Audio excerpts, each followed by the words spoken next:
L'Arbrel, petite ville chargée d'histoire, qui est située à une trentaine de kilomètres à l'ouest de Lyon, a toujours bénéficié d'une attraction particulière.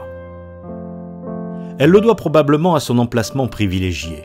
Confluent de rivières, isolant et protégeant une presqu'île dominée par un rocher propice au refuge et à la défense, carrefour de deux vallées, inévitable voie de pénétration vers les monts du Lyonnais et du Beaujolais, longtemps passage obligé entre Paris et Lyon.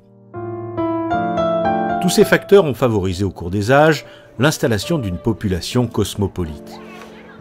Au cours de son histoire, l'Arbrel a vu naître, grandir ou mourir des personnages illustres. Nous avons choisi de vous en présenter 6 d'entre eux qui ont tous marqué, par leur empreinte, la vie politique, artistique ou économique de la France d'autrefois.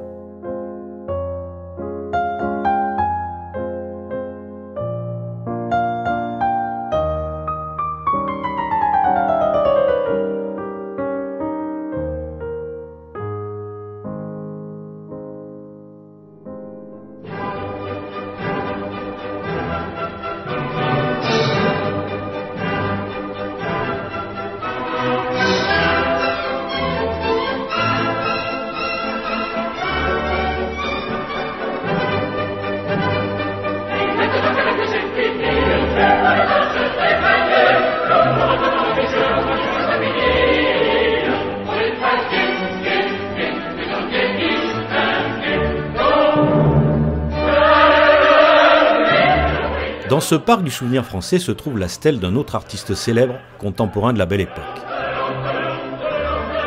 Il s'agit de Claude Terrasse, né à l'Arbrel, au 9 de la rue de Bordeaux, aujourd'hui rue Gabriel-Péri. Si on lève la tête au-dessus de l'entrée du numéro 9, on aperçoit cette plaque commémorative en l'honneur de Claude Terrasse. Philippe Cattet, musicologue, compositeur et maître de conférences à l'université de la Sorbonne, a fait sa thèse sur Claude Terrasse. Il connaît mieux que tous l'histoire et l'œuvre de ce compositeur d'opéra et d'opérette, l'un des plus célèbres de sa génération, qui est d'ailleurs considéré comme le successeur d'Offenbach. Reconnu par ses contemporains comme le maître de l'opérette, estimé de Debussy, Ravel et Satie, Claude Terrasse a dominé la scène française au début du XXe siècle.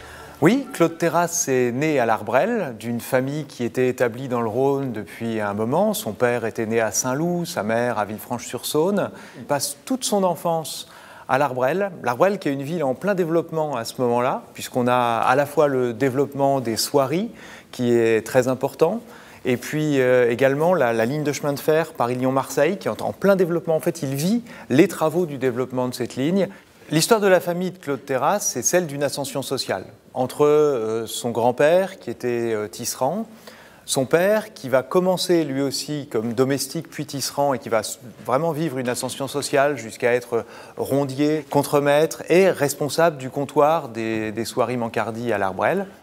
La vie est parfois faite de rencontres qui changent le cours des choses. Et pour Claude Terrasse, c'est un échange de son père avec son employeur qui va changer sa destinée. Lorsqu'il a décidé de devenir musicien, ça a été évidemment une catastrophe pour son père qui imaginait que son fils allait être canut comme lui et non pas saltimbanque. Il s'en est ouvert à son patron, M. Mancardi, qui dirigeait les soieries Mancardi, qui, en espérant trouver un soutien, si vous voulez, auprès de M. Mancardi, qui lui a dit « Ah mais pas du tout, vous n'allez pas contrarier la carrière de cet enfant. Et au contraire, il viendra chez moi, et de chez moi à Lyon, il ira au conservatoire, ne touchez pas à cette carrière-là. » Et donc, c'est en fait, le lien se fait avec l'Arbrel parce que le fils Mancardi venait lui-même à l'Arbrel pour profiter du grand air, comme on disait à l'époque. Et c'est au travers de cette amitié entre les enfants et les parents que le lien s'est fait pour que Claude Terrasse poursuive cette carrière musicale, encouragée par le patron de son père, finalement. Je vous amène Erictona, diplomatique guerrière. Madame, je ne vous tairai pas que j'aime beaucoup les militaires. Exceptionnaire, merci très doux, messieurs, je suis contente de vous. Oh. À cette époque, les événements et les fêtes conviviales dans les villages étaient très fréquentés par la population.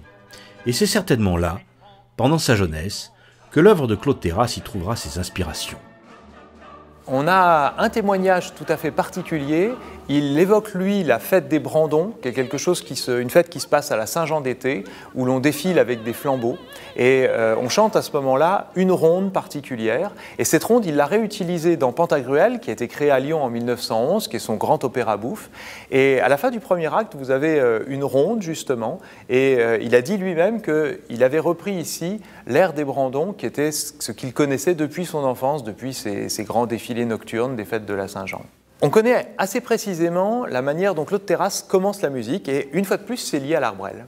En fait, il y a à l'art Brel deux choses, un orphéon et une fanfare ou un orchestre d'harmonie. Alors l'orphéon sont des chorales au départ masculines qui sont très importantes au XIXe siècle et qui vont jouer un rôle d'éducation populaire.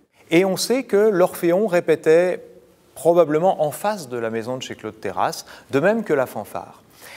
Le lien se fait parce que son père, à lui, sait écrire, lire et compter. Son père va devenir trésorier de l'Orphéon et de la fanfare, et donc les répétitions seront toutes proches, et Claude Terrasse, dès tout petit, va entendre cette musique, chanter les différentes parties qu'il entend, et apprendre le cornet à piston, qui est une sorte de trompette, si vous voulez, et il va devenir et musicien et chanteur. Donc là aussi, ses premières notes musicales auront lieu à l'art Brel.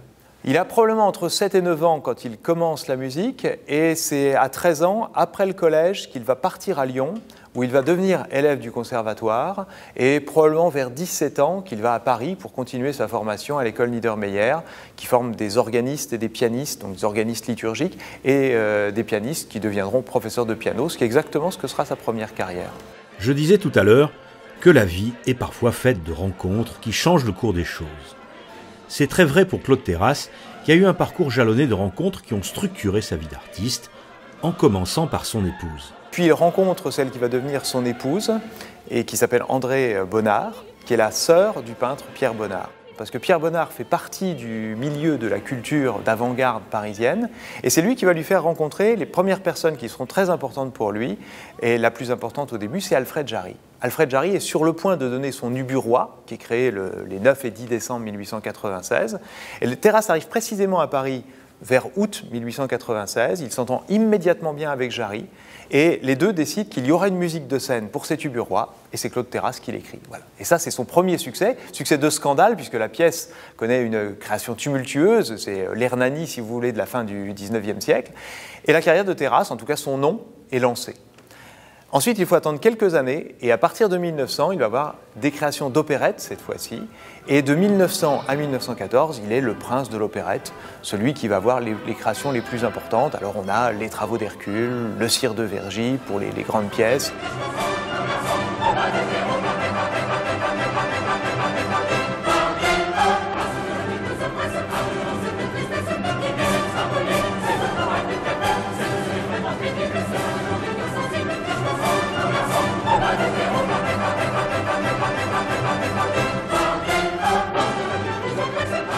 On a des petites miniatures en un acte qui sont toujours jouées aussi et qui sont absolument merveilleuses, en particulier avec Franoin, que ce soit La Botte secrète, La fiancée du scaphandrier. Donc, je dirais, dans l'opérette, il n'y en a que pour lui à cette époque-là. Les grandes créations de 1900 jusqu'à la guerre sont celles de Claude Terrasse.